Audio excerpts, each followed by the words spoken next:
Hello, welcome to Gospel Share Missions. 4 Fields Discipleship Multiplication Training. In the last video we shared the introduction lesson to the ministry and training. Now this is lesson number 1, the training outline. Characteristics of church multiplication movements. When you train others, ask your participants to locate page 3 in the notes and drawings. The first characteristic of church multiplication movements is a big vision. Ask your participants to write in the blank spaces. This big vision is global, and we will see this from Genesis to Revelation. Later we will see that from Genesis to Revelation, God reveals that He wants to save all nations. A church that grows and multiplies moves within God's big global vision. But also, the big vision is local. Later we will see some brutal facts about our communities. We will see that God not only wants to save all nations, but also our communities and regions. A church that grows and multiplies moves within God's big local vision. But also, the big vision is personal. Later we will see through the relational map some very important things. We will see that it is personal, that God wants to reach people who are close to us, but far from Him. A church that grows and multiplies moves within God's big personal vision.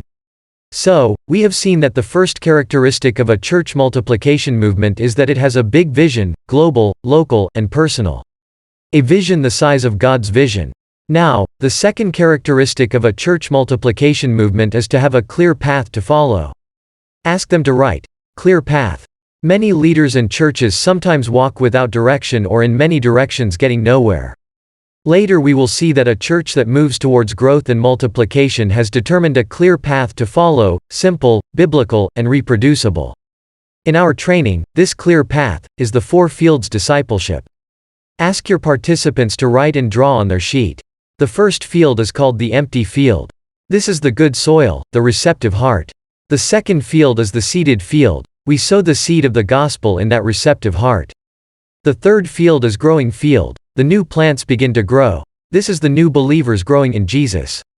The fourth field is the harvest. These are Christians gathering in a healthy way as a church. In the center, we have leadership, development, and multiplication.